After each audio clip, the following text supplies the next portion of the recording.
Assalamualaikum warahmatullahi wabarakatuh. Izin memperkenalkan diri, nama saya Aditya Johansa, NPM saya 2215061039. Di sini saya akan mempresentasikan tentang struktur directory dari Linux. Ya, saya akan langsung masuk saja. Nah, di sini ada penjelasan ya tentang struktur directory Linux. Nah, untuk ini adalah struktur directory Linux secara umum ya. Yang pertama itu adalah root atau yang paling atas, struktur directory akar yang paling atas lah istilahnya. Nah, di sini ada penjelasannya. Root atau directory root ya, yang paling atas, yang garis miring aja, bukan yang garis miring terus root, adalah directory paling atas dalam sistem Linux dan merupakan titik awal untuk seluruh hierarki directory itu. Semua file, directory, dan perangkat dalam sistem Linux terorganisasi dalam hierarki yang dimulai dari directory ini. Directory root memiliki hak akses terbatas dan hanya dapat diubah oleh administrator sistem atau super user ya, atau pengguna dengan hak akses super user. Fungsi utamanya adalah sebagai pusat penyimpanan untuk seluruh sistem. Perangkat penyimpanan juga bisa di mouse di bawahnya sebagai mouse point. Ini merupakan directory yang hanya bisa diakses oleh root user ya, yaitu di sini saya sudah berada di situ ya. Kita tes dulu ya pwd. Nah, di sini saya berada di directory root dan isinya itu kita ls misal. Isinya itu adalah yang pertama the bin, dev, home, lib32, libx32, kemudian ada media, opt, root, sbin, sis, kemudian usr, boot, etc, lib64, lost plus found, met, proc, ron, srv, tmp, dan var. Ini adalah isi dari directory root ya, yang saya bilang tadi di sini nih. Dia secara umum tampaknya itu adalah seperti ini. Oke, yang kedua, nah di sini saya akan menjelaskan tentang binary atau directory bin slash bin. Nah, directory bin atau slash bin dalam sistem Linux adalah singkatan dari binary. Ini berisi program-program penting dan eksekusi biner yang diperlukan selama tahap booting dan operasi dasar sistem. Program di slash bin ini termasuk perintah dasar seperti ls, yaitu list files, kemudian cp atau copy files, move list atau mv, dan lainnya, yang digunakan oleh semua pengguna dan proses sistem gitu. Di directory slash bin ini harus berisi perangkat lunak yang independen dan vital untuk memastikan sistem Linux dapat berjalan dengan baik, bahkan jika sistem berjalan dalam mode pemulihan atau recovery gitu. Nah, kita coba masuk ke directory tersebut ya. Misalkan gini, cd bin.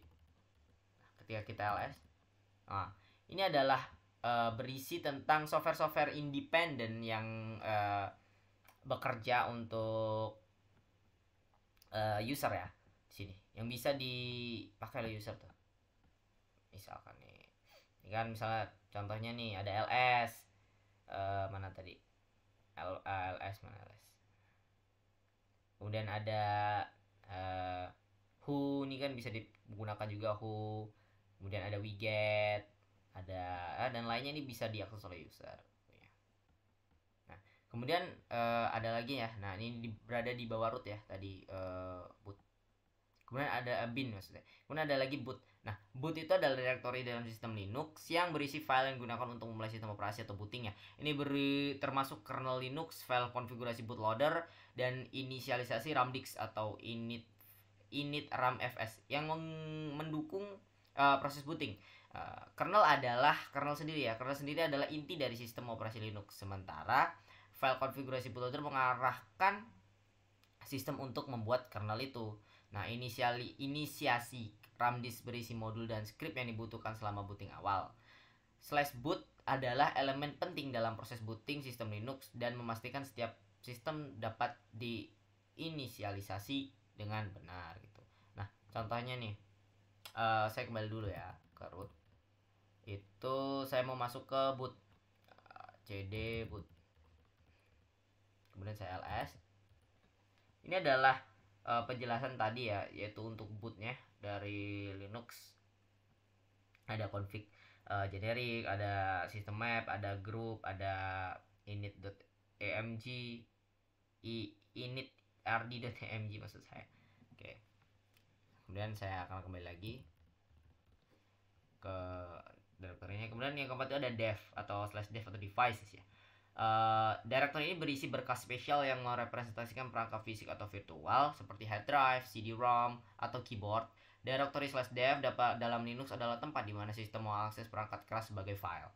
Ini berisi file spesial yang mewakili perangkat fisik seperti hard drive, keyboard, mouse, dan perangkat lainnya. Pengguna dan program dapat berinteraksi dengan perangkat keras melalui file-file ini yang memungkinkan komunikasi dengan perangkat keras dalam sistem. Nah, kita masuk saja ke sana. cd dev. Kita ls. Nah, ini adalah seperti yang dibilang tadi, itu adalah merepresentasikan perangkat fisik atau virtual seperti hard drive ya, CD-ROM segala macamnya. Nah, di sini. Kemudian ketika ini gini bacanya, A kemudian L T sekian. Nah, langsung saja kita masuk ke yang selanjutnya, yaitu etc /etc ya.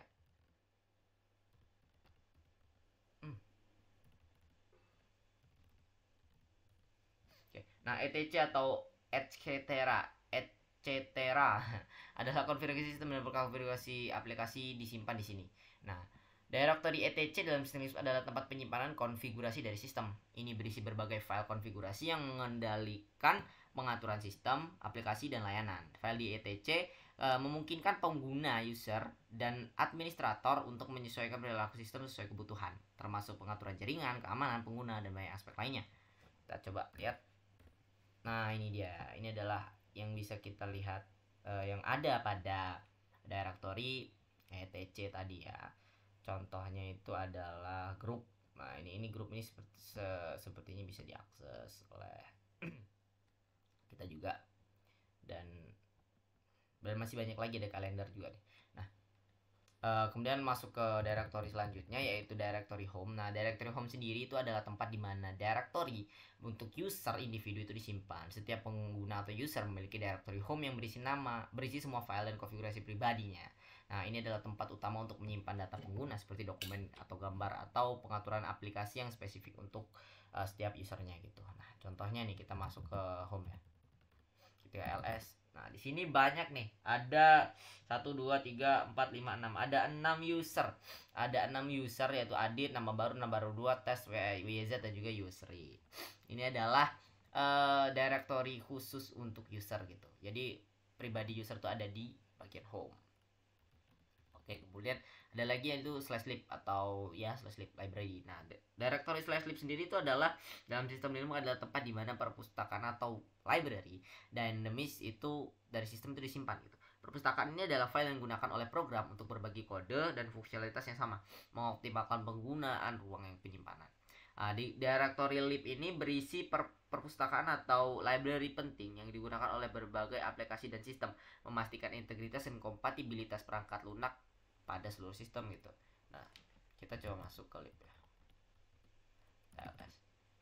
Ini adalah nah, di sini ada Python 3 juga, ada Python 3 titik 8 dan segala macamnya. Oke. Ya, ini adalah segala macamnya. Nah, kemudian directory selanjutnya itu adalah directory media ya. Nah, di directory media itu sendiri adalah tempat di mana penyimpanan sementara seperti USB drive, CD atau DVD, dan perangkat eksternal lainnya yang secara otomatis di-mount saat disambungkan ke sistem gitu. Ini memungkinkan pengguna untuk mengakses dan berinteraksi dengan perangkat tersebut dengan mudah. Nah, di directory media sendiri adalah tempat atau titik masuk sementara untuk perangkat-perangkat eksternal tersebut. Nah, kita coba ke media ls ya, media. Sini cuma ada CD-ROM, floppy, dan juga floppy tanda kurung. Nah, itu saja yang ada di sini. Kemudian kita masuk ke directory selanjutnya, yaitu directory /mnt atau mount. Di directory ini sendiri adalah tempat di mana umumnya digunakan untuk memount perangkat penyimpanan atau file sistem sementaranya, yaitu temporary. Pengguna atau administrator dapat memasang perangkat eksternal atau remote di /mount saat diperlukan, memberikan akses sementara ke file dan directory yang ada di perangkat tersebut gitu. Itu digunakan secara manual, tidak seperti media yang sering digunakan perangkat secara otomatis di mount. Tadi kan otomatis, yang ini dimanualkan gitu. Coba kita les. Dan ternyata tidak ada isinya karena saya tidak ada mode-nya ya. Kemudian masuk aja ke optical ya. Opsional maksud saya. OPT. Nah, di opsional ini sendiri adalah tempat di sistem Linux yang digunakan untuk menginstal perangkat lunak tambahan atau tambahan ya. Nah, aplikasi atau paket perangkat lunak dari sumber pihak ketiga gitu. Ini memungkinkan user atau administrator untuk menjaga perangkat lunak tambahan terpisah dari paket perangkat lunak sistem inti gitu untuk menghindari konflik dan juga error sistem gitu dan memudahkan manajemen juga. Nah, di directory /opt ini adalah pilihan umum untuk penyimpanan perangkat lunak khusus pengguna atau aplikasi pihak ketiga. Coba kita cek ls-nya. Nah, ternyata tidak ada karena saya tidak menggunakan aplikasi dari pihak ketiganya gitu. Nah, kemudian ada juga proc ya. cd proc. Nah, di proc ini sendiri adalah sistem Linux. Dalam sistem Linux adalah si directory virtual yang memberikan informasi tentang proses dan status sistem secara real time gitu. Ini berisi file dan directory yang merepresentasikan proses yang sedang berjalan, parameter kernel, perangkat keras, dan statistik sistem. /proc ini memungkinkan pengguna dan program untuk mengakses dan memantau informasi penting tentang sistem dan proses secara langsung melalui sistem file virtual. Kita cek dulu. Nah, ini adalah yang berisi tentang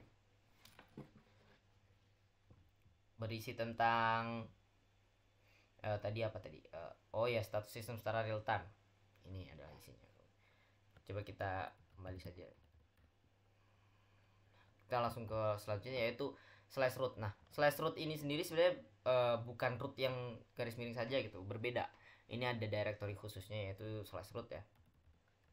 Nah, di /root ini sebenarnya fungsinya itu adalah untuk home bagi root atau pengguna root ya, atau administrator sistem gitu. Ini berbeda dengan home yang berisi directory untuk user reguler gitu. Nah, root ini berisi berkonfigurasi dan data spesifik untuk akun rootnya yang memiliki hak akses penuh ke seluruh sistem dan perangkat keras. Ini adalah directory kerja default untuk akun root. Coba kita cek.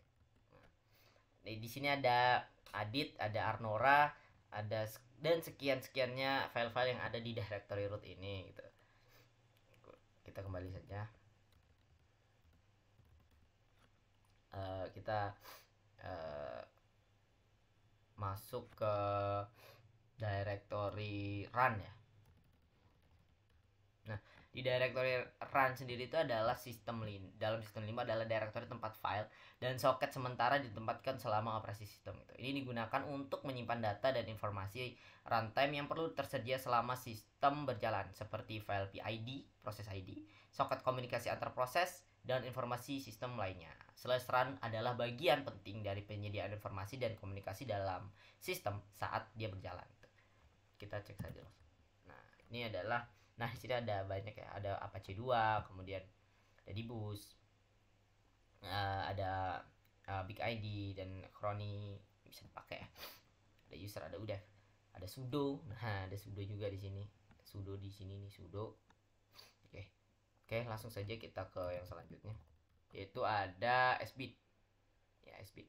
Nah, sbin sendiri itu adalah sistem binary ya singkatannya. Itu adalah berisi program sistem esensial yang diperlukan selama tahap booting atau pemulihan sistem, selama pengoperasian rutin gitu.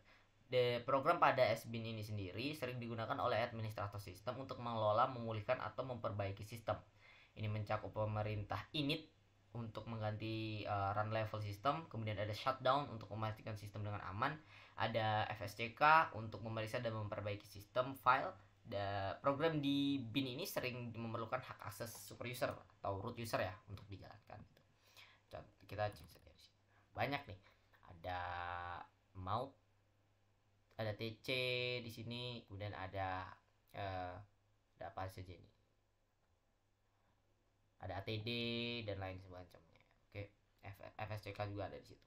Kemudian kita lanjut ke selanjutnya yaitu adalah SRV ya. Nah, di dalam SRV sendiri atau service itu adalah digunakan untuk menyimpan data situs atau layanan yang disediakan oleh server. Nah, ini adalah tempat di mana data yang berkaitan dengan layanan web atau aplikasi server khusus disimpan. Nah, administrator dapat mengatur directory SRV untuk mengorganisasi dan menyimpan data situs web, repositori, perangkat lunak, dan konten server lainnya. Ini membantu memisahkan data aplikasi server dari sistem inti dan memudahkan manajemen layanan. Kita langsung ls aja. Tidak ada, karena saya tidak, ini servernya bukan untuk web ya, tidak ada web juga. Kemudian ada SCS, kita ke SCS coba, cd SCS. Di SCS ini adalah directory virtual yang memberikan akses ke parameter dan informasi kernel secara real time. Ini berisi file dan directory yang merepresentasikan sebagai berbagai pengaturan dan informasi tentang perangkat keras dan konfigurasi kernel saat sistem berjalan. SCS ini memungkinkan pengguna dan program untuk memantau, mengatur, dan berinteraksi dengan konfigurasi kernel dan perangkat keras dalam waktu nyata melalui sistem virtual ini. Coba kita cek. Nah, itu ada block bash class device is firmware FS super hypervisor kernel, kemudian modul ini ke power, kemudian masuk ke temporary saja gitu. Oh.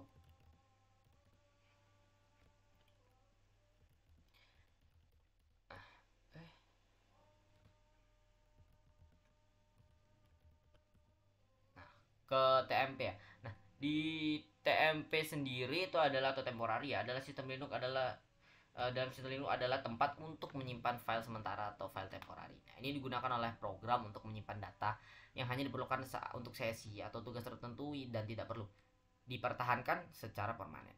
Directory TMP biasanya bersih ya. Directory TMP biasanya bersih setiap kali sistem boot atau secara berkala untuk menghindari akumulasi sampah yang tidak diperlukan dalam sistem. Ini adalah tempat yang berguna untuk menyimpan file sementara saat bekerja dengan aplikasi atau operasi sementara. Dan ini juga directory-nya untuk kita hapus isinya itu juga tidak penting ya, tidak apa-apa kita hapus isinya, tidak apa-apa karena tidak akan mempengaruhi sistem secara permanen gitu. Contohnya kita ls di sini banyak ya, ada sistem private, ada Aliyun Assist Service.sock dan segala macam. Ini kita hapus juga, ada Apache 2, Crony juga ada di sini. Kita langsung saja masuk ke USR ya. Nah, di USR atau Unix System Resources ini adalah berisi beragam perangkat lunak dan data yang tidak esensial untuk booting system. Ini mencakup aplikasi perpustakaan aplikasi, kemudian library, dokumen, dan sumber daya lainnya yang digunakan oleh pengguna dan aplikasi. USR seringkali merupakan bagian yang cukup besar dalam sistem file Linux dan memuat perangkat lunak tambahan yang memperkaya fungsionalitas sistem seperti editor teks, peramban web, dan perangkat pemrograman. Coba kita cek. Nah, ada bin games include lib32, lib64, lib32, local sbin share, dan juga src. Nah, kita masuk ke var. Nah, di var ini sendiri itu adalah tempat dimana data yang sering berubah dan berdampak pada operasi sistem disimpan. Ini mencakup file log atau log sistem dan aplikasi, file database, email, dan berbagai data temporary lainnya.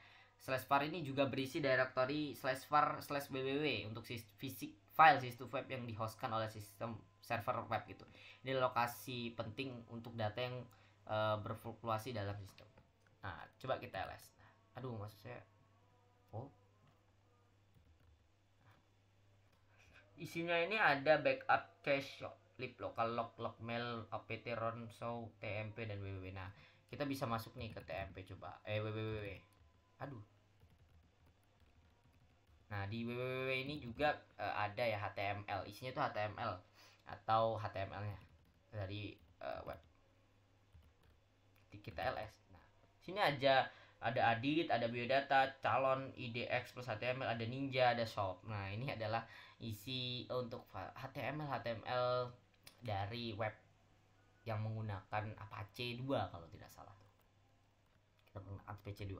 Nah, kita kembali dulu lanjut ke yang MNT, CD MNT mount.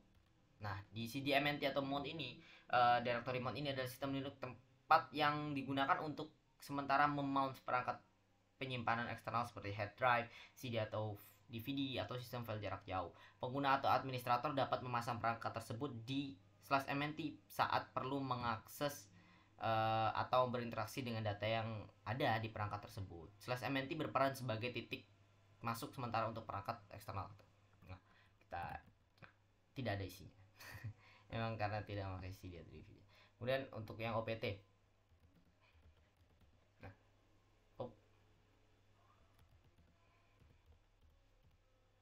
Nah, di OPT sendiri opsional ya, adalah digunakan untuk menginstal perangkat lunak tambahan dan aplikasi dari pihak ketiga. Ini memisahkan perangkat lunak tambahan dan paket perangkat lunak inti sistem itu, membantu mencegah konflik dan mempermudahkan manajemen. Pengguna dan administrator dapat menginstal aplikasi tambahan di OPT ini untuk menjaga integritas sistem dan mengelola perangkat lunak yang tidak disediakan oleh pengembang inti sistem Linux.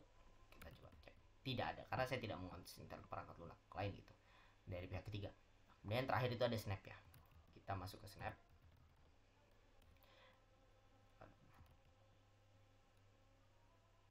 Sebentar. Nah, untuk Snap sendiri,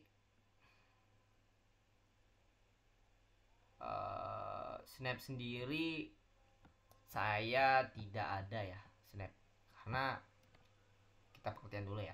Snap itu adalah untuk penyediaan aplikasi yang dikemas sebagai Snap, yang merupakan format aplikasi universal yang dapat diinstal dan mudah pada berbagai aplikasi di distribusi Linux. Aplikasi Snap termasuk semua dependensi yang diperlukan dalam satu paket, memudahkan pemasangan dan pemeliharaan aplikasi. Direktori Snap ini berisi direktori yang mewakili aplikasi Snap yang telah diinstal serta berkas-berkas pendukung. Ini juga mempermudah pengguna atau user untuk mengelola dan mengakses aplikasi yang dikemas sebagai Snap di sistem Linux mereka. Nah, saya tidak memiliki aplikasi yang dikemas secara Snap gitu di dalam sistem Linux saya. Jadi ya tidak ada. Gitu. Oke, sekian dari saya atas penjelasan untuk sistem directory dari Linux. Apabila ada kurang saya mohon maaf. Saya akhiri, wassalamualaikum warahmatullahi wabarakatuh.